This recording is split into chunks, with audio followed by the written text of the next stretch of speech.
Bruce Stevenson is an amateur boxing legend. 3 Olympic gold medals, 2 world championships. He'll lead the Cuban team against the USA, the USSR, and more in an international showdown. The event second only to the Olympics in importance. The World Amateur Boxing Championship, live. Plus the Black-Eyed Susan race for fillies. Also Preakness pre-race reports and more. All on ABC's Wide World of Sports, followed by the Preakness Stakes, Saturday.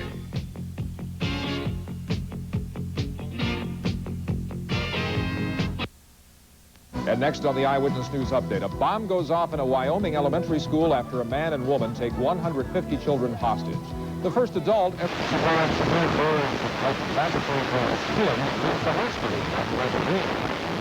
Angela Astor concludes her special assignment series on sleep disorders. Tonight, help for insomniacs. And I'm Ruth Spencer here on Gull Lake near Brainerd, Minnesota, where in about 2 hours, walleye fever is going to erupt with a 1986 fishing opener. I'll have team coverage next. Stay tuned for Stan Turner and Ruth Spencer next with all the latest news on the Eyewitness News Update. Bet you can't guess the name of this detergent. It whitens clothes without the worry of liquid chlorine bleach. This detergent's terrific. Look how white it got your shirt. Yeah, Mom, and it doesn't fade flowers like your liquid bleach did. Guess again. Your grandmother used it, and today it's got a special whitening formula with color-safe bleach.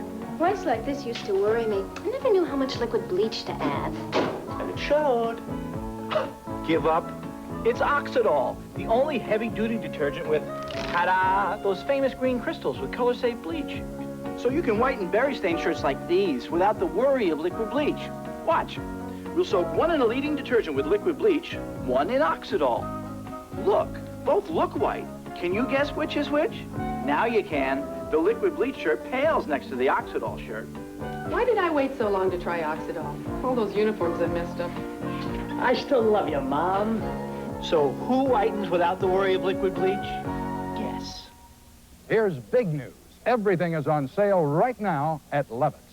Oh, come on, not everything. Everything. Plus, Levitt's will deduct from the sale price an amount equal to the interest charge for 1 full year.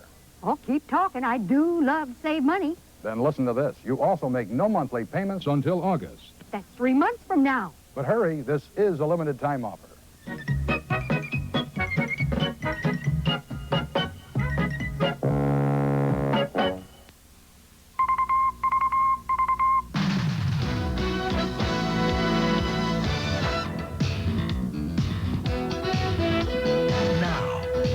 That covers the Twin Cities and all of Minnesota brings you the latest news tonight.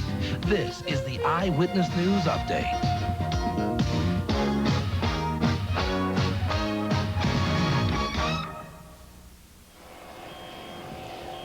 Sunset on the quiet waters of Gull Lake just about an hour ago here at Madden's Resort near Brainerd, but the quiet isn't going to last for very long, I'm afraid.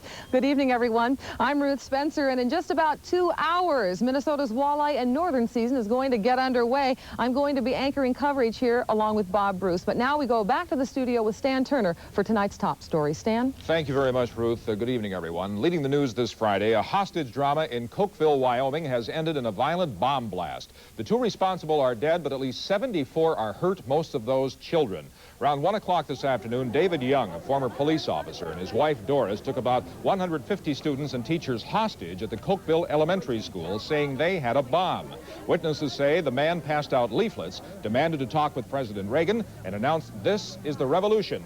The couple demanded $300 million in ransom. 2 hours later, just as police were establishing some contact with the Youngs, the bomb went off. A local store owner whose child was inside described the scene. But evidently, after a certain period of time, he didn't get the money he demanded. From what I've heard now, the man shot himself and his wife set off the bomb in the room with the children. The bomb was sitting right in the middle of the room, and no children were killed from what I've heard. Some of them were burned, well, mostly superficially, a few more seriously. And the man and his wife are both dead from what I hear. One of the school teachers got shot, but they've taken him to the hospital. Children and adults with burns on their faces and on their arms streamed from the school in complete hysteria, said a witness. The classroom completely demolished. Tonight, a bomb squad searched the school for any other explosives. Locally, a baby who was the alleged victim of brutal abuse remains hospitalized in critical condition at University of Minnesota hospitals tonight. And his father, 25-year-old Timothy Steinhaus of Redwood Falls, is charged with assault in connection with that beating. Doctors say the child is in a vegetative state. All across Minnesota, there are programs ready to help parents who are on the verge of abusing their children. One program in Ramsey County has only been in operation for 5 months, but as Pat Milan reports here, calls for help has brought a surprising number of children into safe shelter homes. When you're hit with a crisis, sometimes it's too much to handle. And sometimes someone you love gets hurt. This commercial announced the beginning last December of the Children's Home Crisis Center serving Ramsey, Dakota, and Washington counties. In the first 5 months, 124 children have been placed in emergency foster homes so their parents could seek counseling or medical care. But crisis nurseries remove children from their parents' time of stress, anxiety, and trouble. The purpose of the program is to be able to short-circuit that so people that are feeling under stress, that feel that they might hit their child, that they might abuse their child, can call our child abuse prevention program and from that be able to get a solution that is positive for themselves and the child. Now the children are placed in one of 20 area homes just like this one, where parents who are licensed and trained can care for them for up to 72 hours.